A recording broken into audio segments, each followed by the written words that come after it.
Hello, señores. Buenas tardes, buenos días, buenas noches, donde sea que usted esté. Bienvenidos a otro episodio de Vida Wellness, donde, como dice Pirosca, que yo creo que ya ustedes no la conocen, pero sí, ella es co-host de nosotros.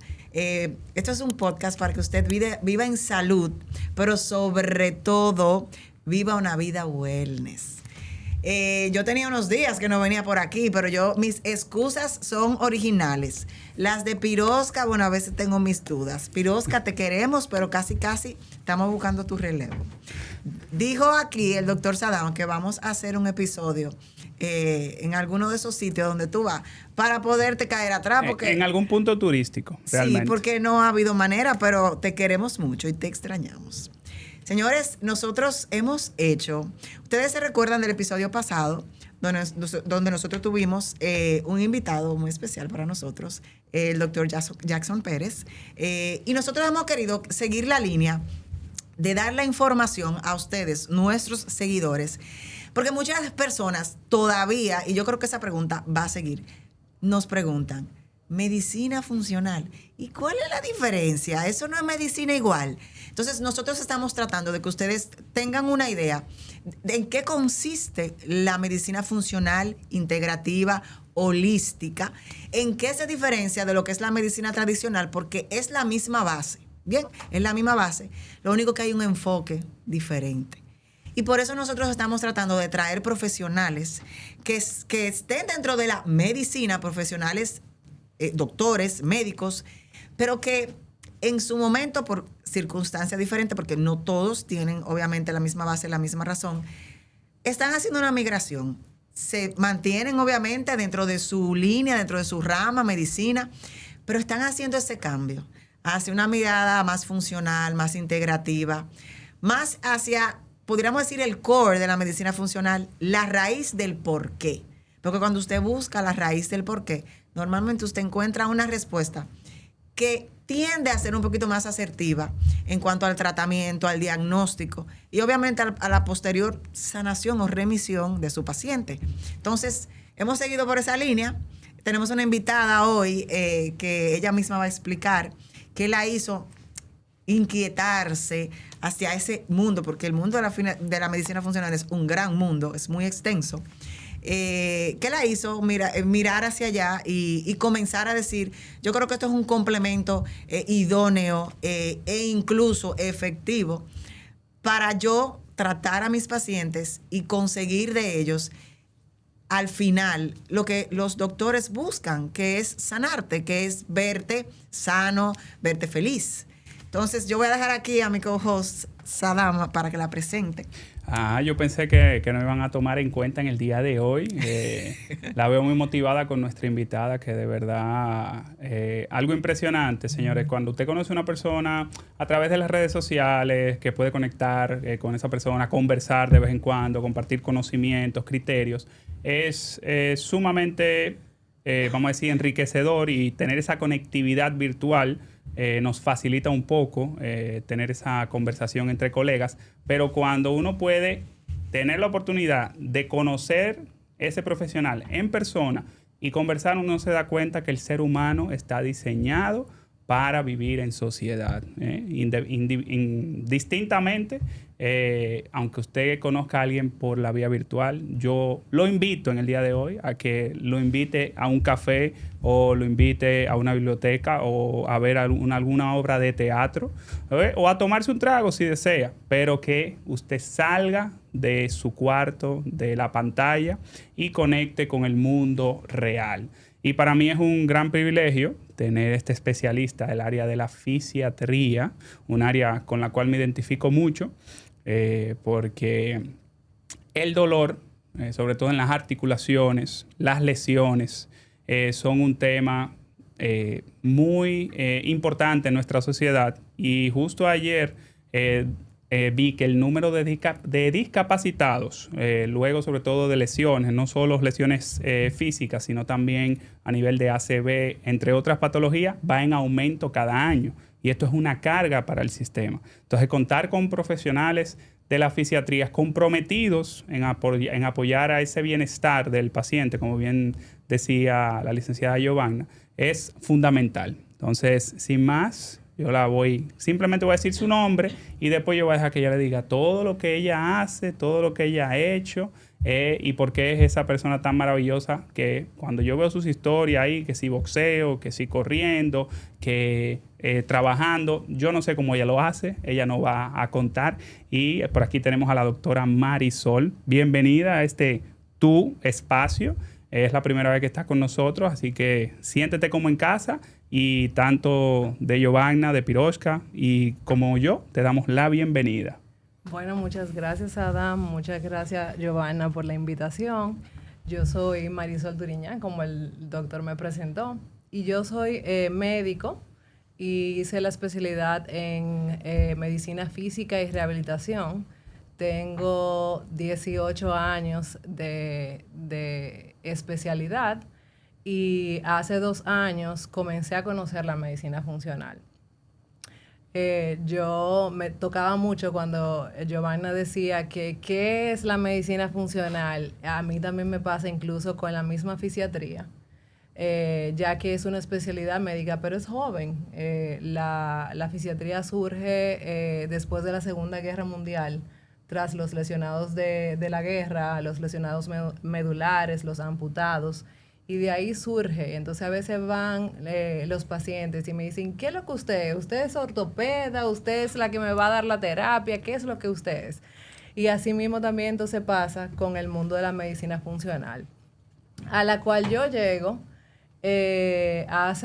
después del COVID, 1 año después del COVID, yo me sentía muerta en vida, así era que yo lo describía. Yo me sentía que no rendía, o sea, una persona acostumbrada a largas horas de trabajo, de repente a la 1 de la tarde yo estaba completamente aturdida, cansada, niebla mental, me dormía a las 7 de la noche, me levantaba a las 7 de la mañana con un cansancio extremo, mi sueño por más tiempo no tenía calidad.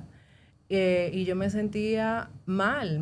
Yo me sentía otra persona. Llegué a pensar incluso que yo podía estar deprimida, en la búsqueda como de causa, y yo siempre he sido de como escudriñar mucho qué me habla, qué me dice mi cuerpo. Entonces, en ese entonces me acuerdo que fui a uno de los primeros congresos después de que todo se reabrió del COVID y comenzaron a hablar los primeros papeles del síndrome post-COVID. Y ahí me sentí identificada con unos cuantos síntomas de lo que yo sentía y de lo que se exponía. Y seguí investigando y me encontré con el trabajo del doctor David Sinclair en Harvard con el NAD. Y comencé con el NAD. En ese momento, cuando yo comencé a leer del NAD, yo en el país no encontré. Yo no encontré NAD. Y mi primera experiencia, yo viajé a México y en México hice un tratamiento y sentí un cambio en mi energía.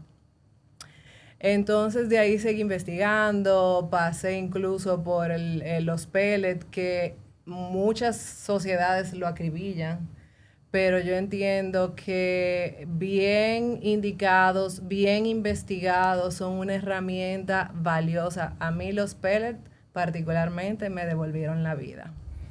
Entonces yo dije, esto por aquí es que va la cosa, o sea, esto tiene un resultado. Me llegaban pacientes con dolores así mismos inexplicables y yo comencé como que, bueno, vamos a aplicar eso mismo que yo he ido aplicando en mí, vamos a comenzarlo a aplicar a ver qué tal nos va. Pues me decidí certificarme como médico funcional para utilizar estas herramientas en los pacientes, y me iba dando cuenta que tenía buenos resultados. Así mismo como yo logré buenos resultados en mí, pues los fui aplicando con los pacientes y me ha ido bien. La recuperación es distinta porque, ¿qué pasa? En la práctica médica y sobre todo con las especialidades y las subespecialidades, el médico poco a poco va como adquiriendo una visión tubular. Y en este tema de la subespecialidad, a veces ya él es especialista en mano, pero del dedo chiquito. Entonces tú vas a esa consulta por un problema en el dedo chiquito, pero lo único que se presta atención de ti es el dedo chiquito. Entonces, eso es un gran error. Eso es un gran error. De hecho, en la escuela de medicina, yo me acuerdo en semiología, uno tenía que ver a un paciente como un todo. Para tú poder hacer buena medicina, los doctores en ese momento, cuando no había tantos recursos, tantos métodos diagnósticos, te decían, hay que verlo completo, hacer un examen general, buscar. Y eso se pierde, o sea, eso se va perdiendo con ese tema de las especialidades, de las subespecialidades. Tú llegas con un tobillo y tú eres un tobillo, tú no eres una persona, tú eres un tobillo. Entonces, esto volvió a abrirme como la visión. Vamos a ver el paciente como un todo. Exacto, y uno también, usted toca un tema clave, tomarse el tiempo de investigar y preguntarse por qué me sucede esto, o sea, por qué me siento cansado, por qué me duelen las articulaciones y sobre todo hoy en día que vemos que una población entre 18 y máximo 35 años tiene más dolor en articulaciones que una población envejeciente. Entonces es algo alarmante que indica que más allá de las lesiones físicas de ligamentos, tendones, músculos, huesos, pues hay algo más que nuestro cuerpo nos está diciendo y que tal vez no le estamos prestando atención. Así es. Doctora, hay una pregunta. Este nuevo abordaje, donde usted enfatiza, porque fíjese, usted lo dice, usted habló de ver al paciente como un todo y usted habló de algo que usted vio hace mucho tiempo, pero que al parecer no se practicaba. En el caso de su rama en específica, ¿qué usted puede mencionarnos que ha sido como algún punto o alguna acción que usted haya implementado dentro del aspecto funcional, integrativo, hacia su práctica en específica? ¿Qué usted ha visto como que ha sido lo que más le ha dicho, óyeme, es increíble la diferencia? Mira, el indagar sobre calidad de sueño, el indagar sobre alimentación, el indagar sobre suplementación en el paciente, son cosas que te van dando mucha orientación. Yo he tenido pacientes que los he tratado, medicamento, terapia, y no mejoran. Y cuando tú te das la oportunidad de dedicarle el tiempo y cuestionarlo y cuestionarte tú en lo que tú estás haciendo y decir, es que lo hemos intentado todo y tu cuadro que con estas acciones deberían mejorar, no mejoran. Tú ahí haces una introspección, incluso abres para que el paciente hable de su situación y cuando el paciente se dedica a ver, a pensar qué puede estar pasando, muchas veces ellos llegan a la misma conclusión. Yo tengo pacientes que los trato, que su causa de dolor pueden tener una rectificación cervical, por decirlo, una lesión específica en columna, que sea la causa del dolor. Y tú ves que no mejoran. Y cuando tú indagas y le preguntas, yo sé hacer esa pregunta, ¿cómo está la situación en casa? ¿Cómo se está llevando con el marido? ¿Cómo va la situación con las hijas? Los pacientes, yo tengo pacientes que se han rajado de dar gritos y cuando tú te pones a dar cuenta, el problema es puramente emocional. Que ha hecho una cascada de cosas que ha detonado una crisis y es tu cuerpo simplemente reaccionando. Reaccionando, claro. Exactamente. Y fíjate que la doctora, cuando estábamos, es decir, antes de comenzar a grabar, hablábamos de cómo fue su transición y ella mencionó algo importante, autoinmunidades. Es decir, nosotros estamos en el siglo de las autoinmunidades. Sí, claro. Es decir, cuando, ¿qué te digo? 10 años, 15 años para atrás, tú decías la palabra autoinmunidad y eran pocas las autoinmunidades que se conocían. Pero no solamente eran pocas las que se conocían, no se tenía la conciencia de cómo una enfermedad autoinmune, casi todas, pudiera decir, o la mayoría, tienen y afectan tu sistema nervioso. Y para ponerle un ejemplo simple, porque es como usted dice, uno lo proyecta a lo que uno vive. Yo tengo Hashimoto diagnosticada en el 2005, donde obviamente yo hice lo que la medicina tradicional te dice que haga. Entonces tú vienes, bueno, ya tú tienes una glándula más o menos comprometida, toma tu levotiroxina, porque para eso no se hace nada. Eso no va a pasar nada, tú no te vas a morir de eso. Y nada, bébete tu levotiroxina, pero con unos valores tiroideos normales. ¿Para qué me das levotiroxina? Pero bien. Pasan todos los años y yo hice lo que la medicina tradicional me dijo que hiciera. Beber levotiroxina y eso es todo. Bebo levotiroxina, pero como usted dice, llega un punto en que tú dices, pero yo tengo 5 años bebiendo levotiroxina y yo tengo los mismos síntomas. Y otros más que hasta que yo no tuve este conocimiento no sabían que era, no sabía para nada que era de ahí. Cuando yo comienzo a entrarme, es decir, yo rebelde, como uno se pone rebelde y dice, mira, yo no voy a beber nada y no voy a beber levotiroxina. Todos los mismos dijeron que de eso yo no me voy a morir. Lo solté.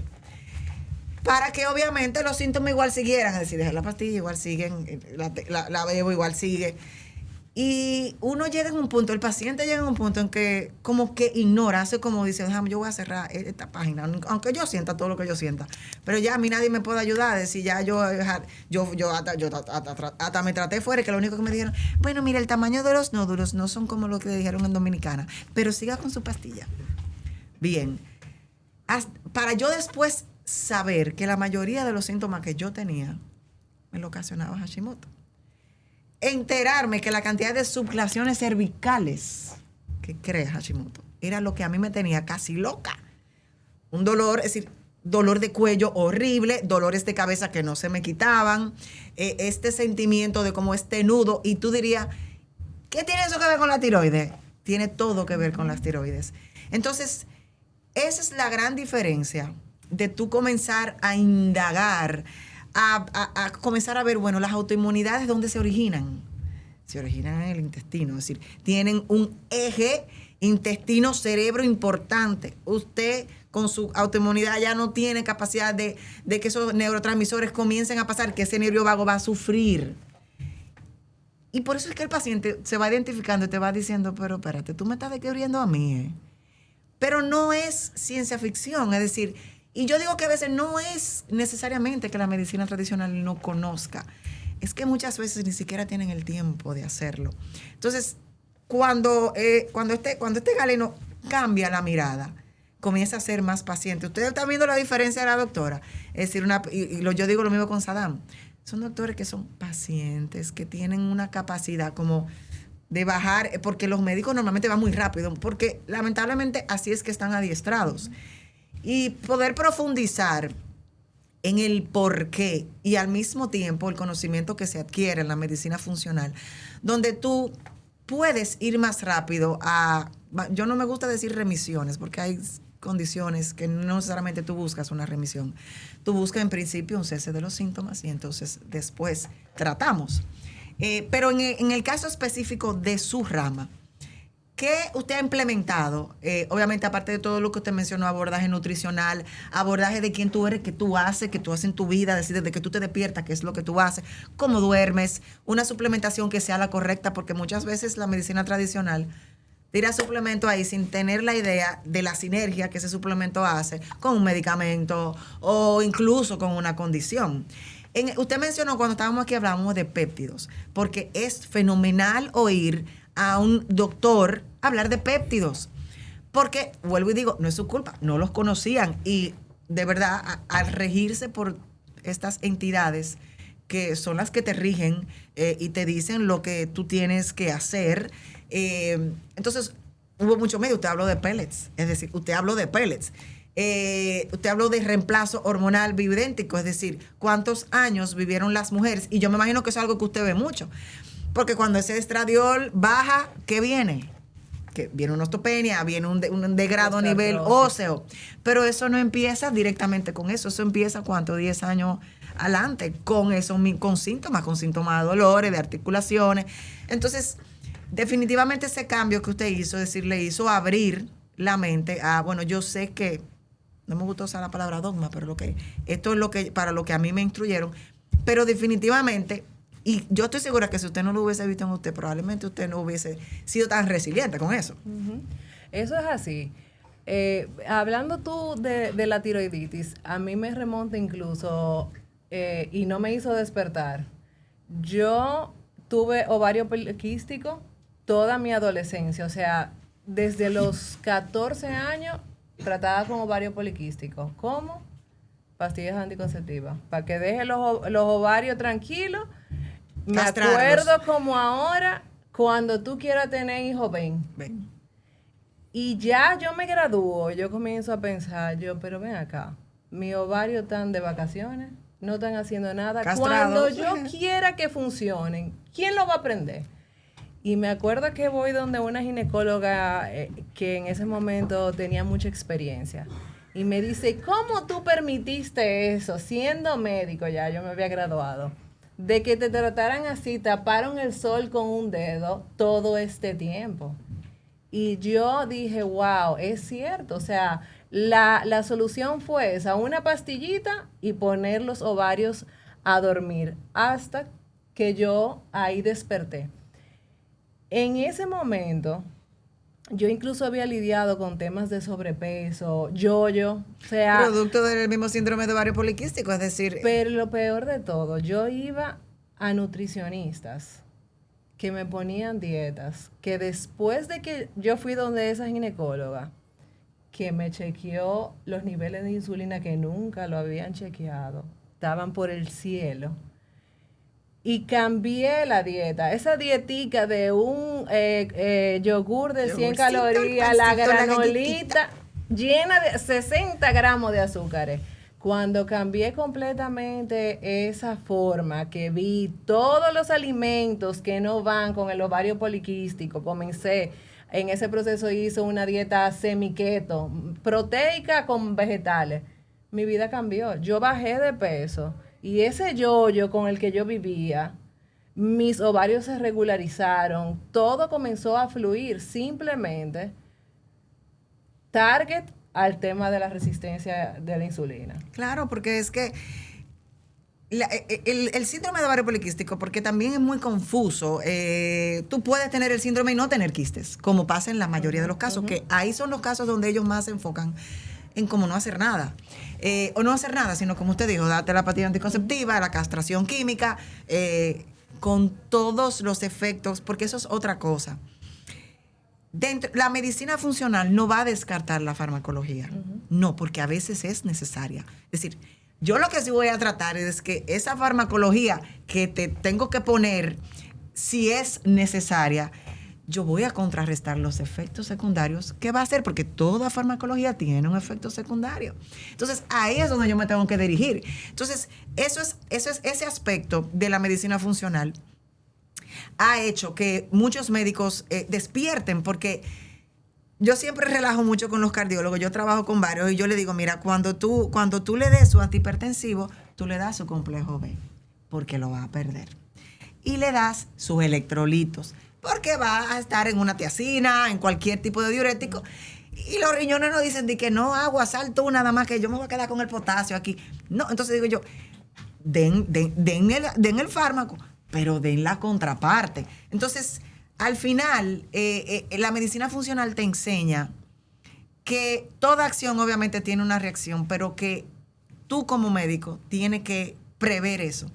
Porque a mí, en una de las tantas clases que tuve, me dijeron, tú sabes que en la escuela de medicina, en lo que más se dura a veces es en farmacología. A veces de lo que más sabemos. Y al final tú dices, pero es verdad. ¿Por qué? Es decir, ¿por qué le vamos a exigir a un médico que se comience a meter en el, como yo digo, en el nitty-gritty de, déjame ver si tú tienes una amalgama en la boca? Porque a veces, señores, una amalgama en una boca es la raíz del problema de una persona.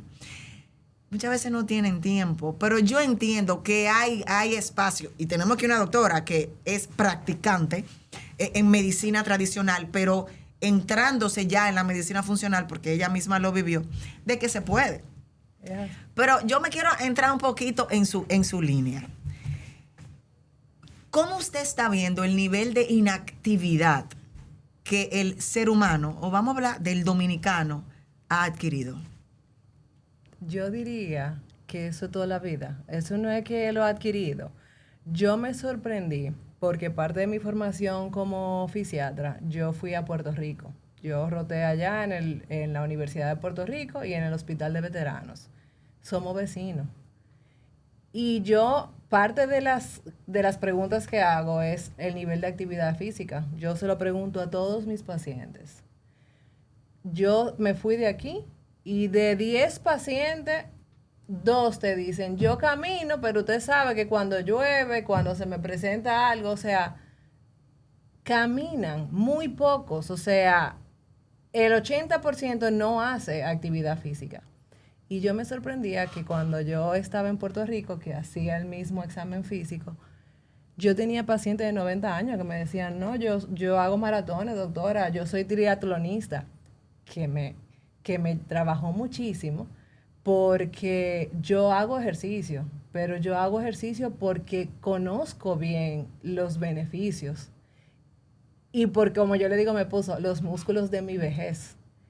Pero te voy a decir algo, no es que me gusta. Y yo me reí mucho porque yo me hice las pruebas genéticas y me la hice una que abarca ancestros, farmacología, enfermedades hereditarias. Y ese que elegí me marcaba las aptitudes deportivas y artísticas. Y cuando me llegan los resultados me salen que mi genética no tiene ningún tipo de aptitud deportiva. Yo le digo a mi esposo, tú ves, yo he luchado mi Que yo vida. no me lo estaba inventando. Yo he luchado mi vida entera contra la genética, pero lo hace. pero lo hago. Lo hago y lo hago. ¿Por qué? Porque es lo que predico. O sea, yo no te puedo decir a ti, tienes que hacer ejercicio para que tus rodillas no se desgasten y yo no hacerlo. Lo hago por mis hijos también, para que ellos vean el ejemplo de que hacer ejercicio, y así se lo digo, es como cepillarse los dientes. O sea, eso tiene que ser una rutina. Entonces, en Puerto Rico me recuerdo que de escuchar tanta gente, yo hago esto, yo hago lo otro, me anoté en una clase de cycling. Cuando voy yo a mi primera clase de cycling, los 5 primeros juntaban 1000 años. Y yo dije, no puede ser que yo esté aquí muriéndome. Y desde ese momento yo cambié el chip y yo hago mi ejercicio de forma rutinaria porque sé que lo tengo que hacer. Claro, es que el movimiento es vida. Vida. Y usted sabe, querida doctora, que hay un tema importante con las ramas de fisiatras, muchas veces de ortopedas, en satanizar el ejercicio. Es decir, en que tú vas, porque la gente, yo me lesioné, lo primero que van es a un ortopeda, que nunca he entendido por qué, porque si tú te lesionaste no fue que te rompiste un hueso, pero bien. Y la mayoría, todavía, doctora, la mayoría te dicen, tienes que dejar de entrenar por 2, 3, 4 semanas, 6 semanas. Es decir, todavía eso existe. Y ya sabemos, y usted lo sabe más que yo, que no, es decir, tú puedes modificar, pero tú no tienes que dejar de entrenar.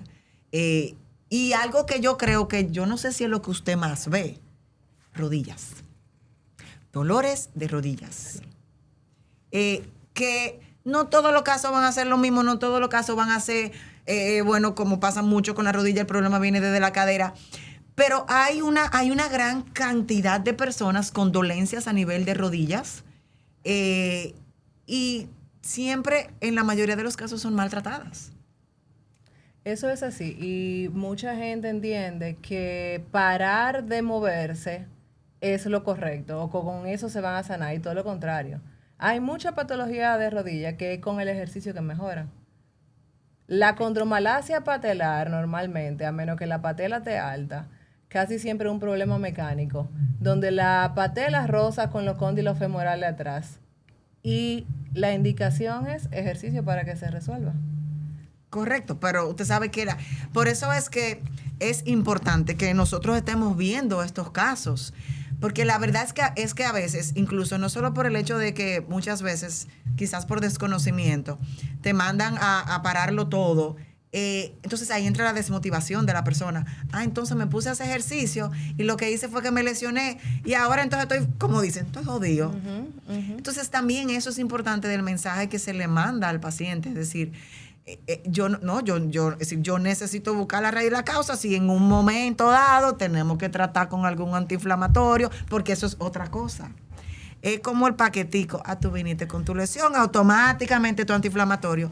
Y como yo digo, y sin preguntar, venga acá, ¿cuántas veces usted evacúa en la semana?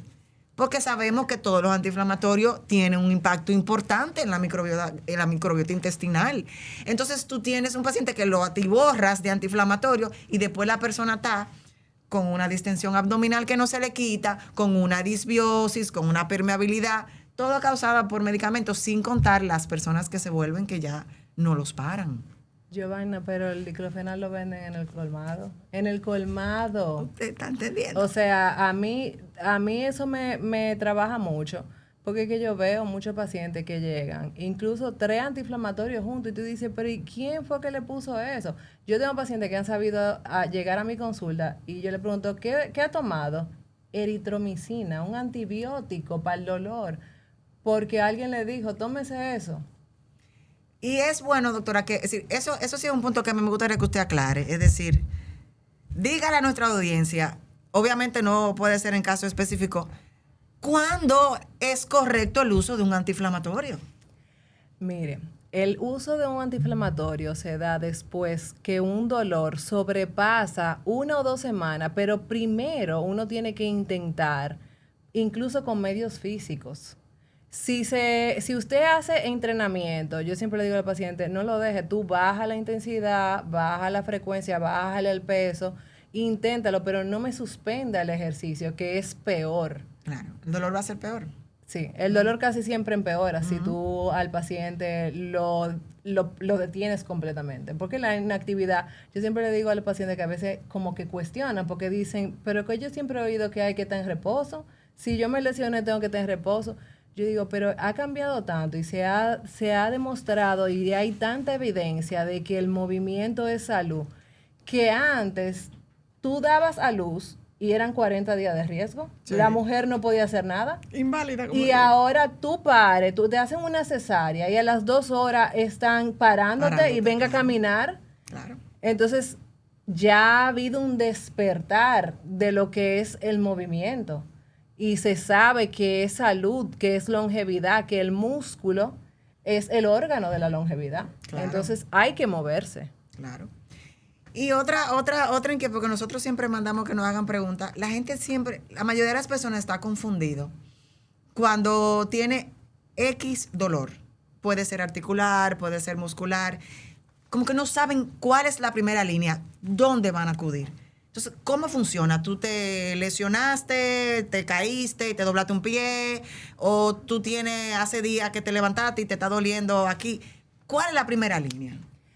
Mira, fue como tú dijiste, van al ortopeda. Tú vas a una emergencia por un dolor aquí y te mandan al ortopeda. Y el paciente espera sus días hasta que le llegue la consulta al ortopeda. Pero hay por ejemplo, en mi especialidad, que se lo empecé diciéndole, mucha gente no sabe. A mí me preguntan, ¿tú eres psiquiatra? ¿Tú eres la que da los masajes? O sea, la gente no tiene un concepto, pero por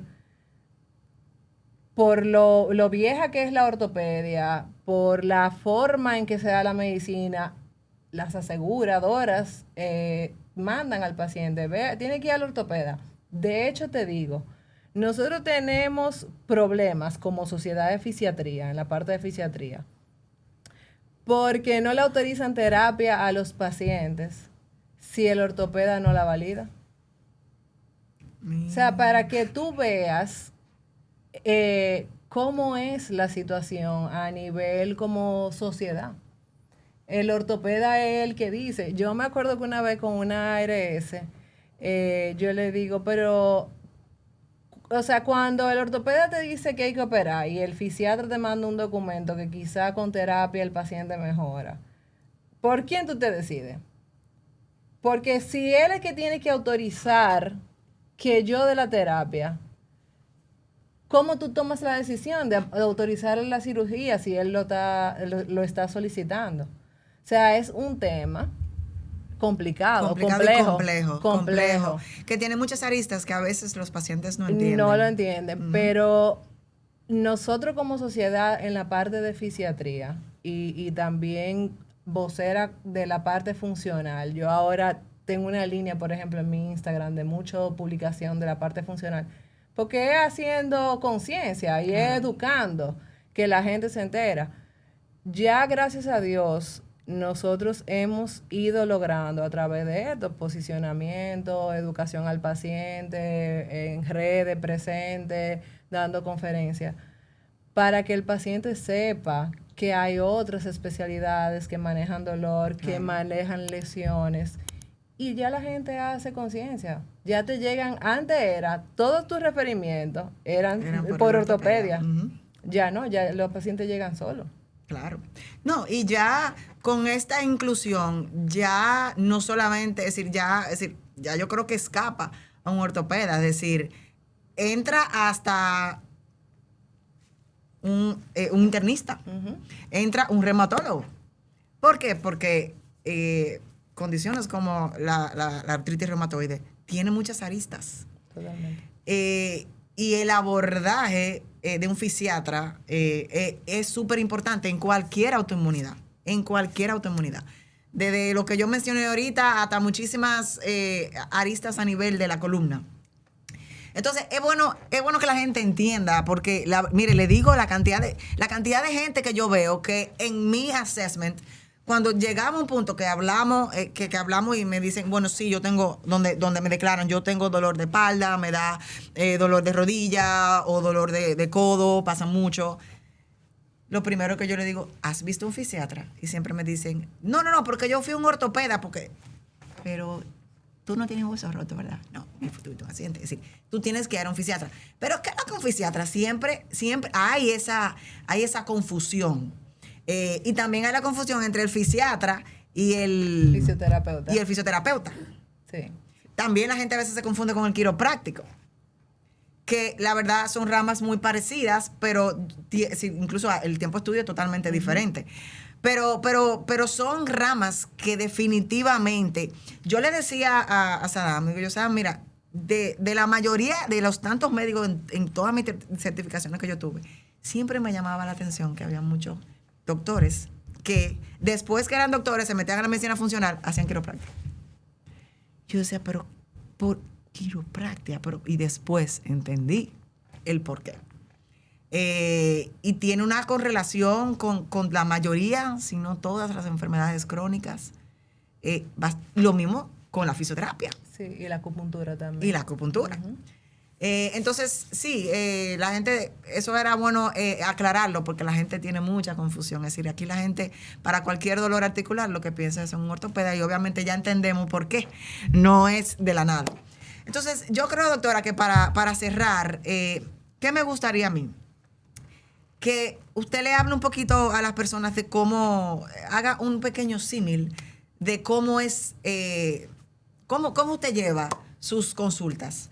Es decir, ¿qué es algo que usted no puede decir ahora? Y siempre terminamos con los doctores así, que sus pacientes le han dicho, a mí nunca nadie me había preguntado eso. Mira, dentro de la rapidez de los médicos, que tú le has recalcado mucho, a mí lo que más me dicen es, wow, yo tenía tiempo que no iba a un médico y me ponía la mano. O sea, en pandemia, yo tenía colegas que hacían consultas virtuales. Yo me siento atada si a mí me ponen a hacer consultas virtuales, porque yo necesito tocar y palpar al paciente. O sea, no es lo mismo que yo evalúe una rodilla y que tú me digas, me duele aquí, a que yo te flexione tu rodilla, te la enderece, escuche, sienta el movimiento articular. Eso me da mucha información. Una de las cosas por la cual yo me enamoré inicialmente de la fisiatría, primero, abarca mucho. O sea, el fisiatra hace rehabilitación cardíaca, rehabilitación pulmonar, rehabilitación pediátrica, rehabilitación ginecológica, para fortalecimiento episopédico, disfunciones geriátricas. O sea, es un mundo. Sí. Entonces tú te vas por lo que más te guste, que es lo ideal dentro del tema de las subespecialidades, porque como uno dice, el que mucho abarca, poco aprieta. Yo le decía a Sadam que dentro de la parte de hormonas, en funcional, a mí no me interesa entrarme. Yo decía, mira, a mí esa parte, yo la mando para allá, porque a mí no me interesa entrarme. Yo lo investigo. Y cuando detecto, la refiero, porque yo no quiero entrarme en hormonas. Y así mismo me pasó con la fisiatría. A mí me gustan mis caderas, mis rodillas, mi columna, las enfermedades reumatológicas.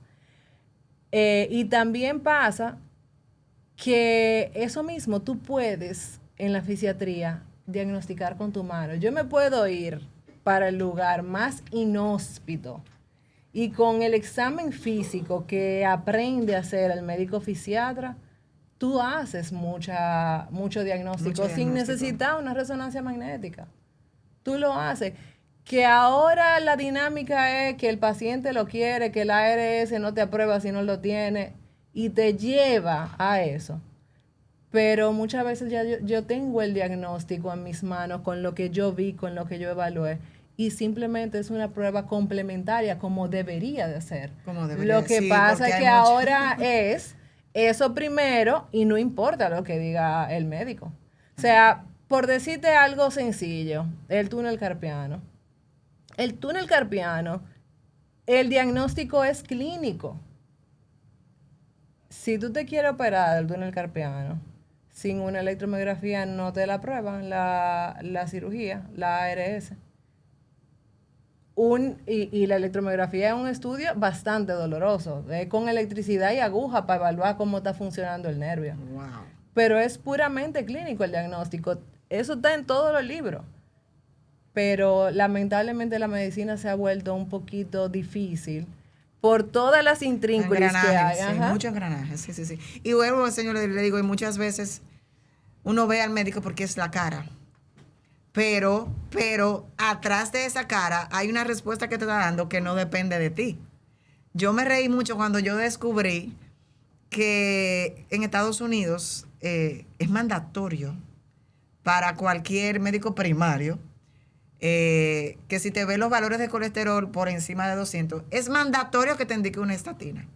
Tan mandatorio que si yo no te la indico, tú me puedes demandar. Si tú sales de ahí y yo no te la indiqué, pero sin ver más nada más yo tengo que ver el colesterol que está en 200 y el LDL por encima de 100. Ya te tengo que indicar una estatina y es mandatorio. Porque si tú sales de ahí y te da un infarto, a mí me pueden demandar. El médico no quiere, probablemente el médico no quiere y te diga, mira, concho, no hay forma. Pero yo lo tengo que hacer. No es una opción. Entonces, muchas veces, dentro de ese mundo de la complejidad, de la legalidad, de la medicina, a veces los doctores salen muy afectados. Y fueron muchos los médicos, por ejemplo, en el caso de los médicos, incluso el padre de la medicina funcional, fue el hombre que más satanizaron. Porque él dijo que yo me rehúso a todos esos estándares y todos esos protocolos que lo que están haciendo es matando gente y lo que estamos haciendo es una bola de nieve, de cascada de enfermedades, porque el primer medicamento que yo te pongo va a generar otro, quiera o no. Entonces, hay una parte, y yo se lo digo, los médicos lo tienen difícil también, porque miren, y yo lo decía, miren, si eso somos nosotros, que ellos nos ven con cierta, vamos a decir que nos ven con cierto dominio, pero cuando ven un médico es un médico, ya es diferente. Y yo le decía el otro día a una clienta que tuvo unas consecuencias producto de no hacer caso a su médico. Y yo le decía, ¿tú sabes qué pasa? Que a veces culpamos a los médicos. Ah, no, porque el médico no me dijo esto, porque el médico nunca me habló de lo otro. Pero ese médico está harto dentro de su poco conocimiento de decirte, come mejor, camina. Sí, yo te voy a dar, ya estás diabética, yo te voy a dar el medicamento de sulfonylurea, metformina, la que tú quieras, pero yo necesito que tú comiences a comer mejor. Ellos se cansan de decírtelo y ya por eso no te lo dicen. Digo yo, los médicos se cansan de hablar y yo no voy a durar una hora aquí explicándote la consecuencia que va a tener en un futuro y diciéndote, mira, en el 2024, mira dónde estaba. Y yo te dije, mira, comienza ahora. Entonces, sí, los médicos no la tienen fácil. No la tienen fácil porque lamentablemente la mayoría de los pacientes no son disciplinados. Y aquí la medicina funcional tiene un plus. Que como nosotros profundizamos tanto, uno toca como raíces de ellos, como que lo hacen despertar.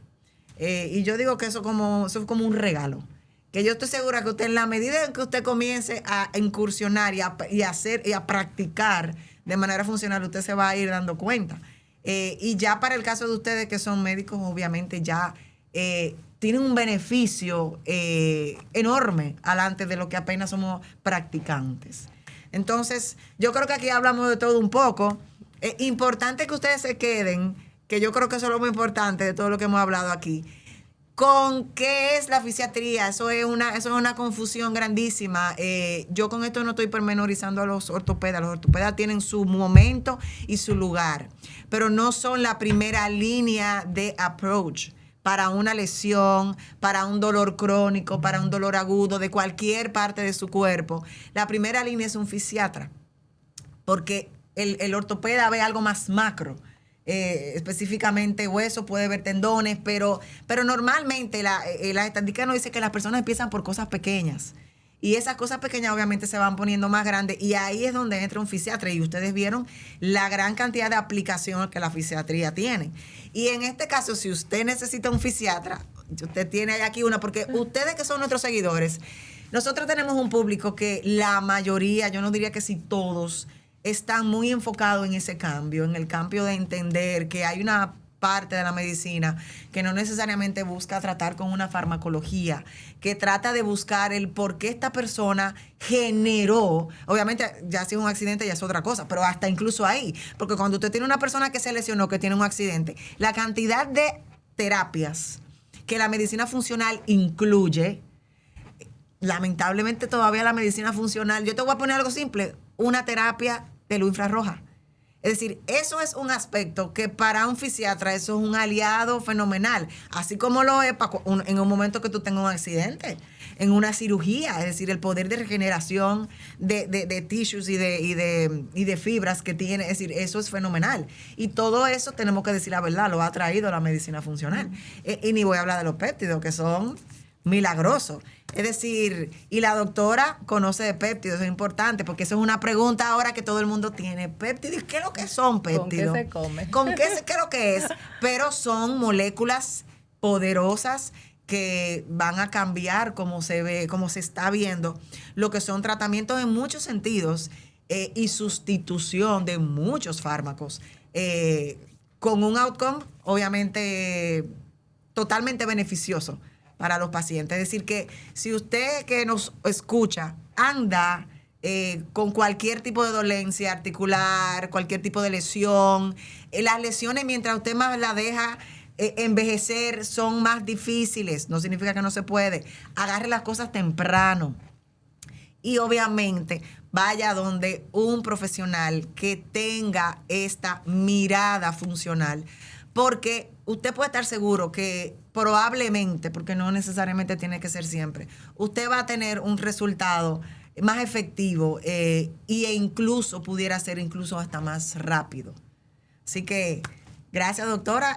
Nosotros vamos a dejar el domain de la doctora aquí abajo para que ustedes lo vean, y en nuestras redes vamos a dar toda la información de la doctora para que ya sepan dónde pueden ir en cuanto a todo lo que es, ella es fisiatra, como mencionó, y cualquier dolor que usted tenga articular, lesiones. Nosotros que tenemos un público muy asiduo a los entrenamientos, que muchas veces se da el sobreentrenamiento, principalmente en las mujeres, eso es algo muy común. Aquí tenemos un referente. Así que nada, muchas gracias y gracias a la doctora. Gracias a ustedes por la invitación. Nos vemos en la próxima.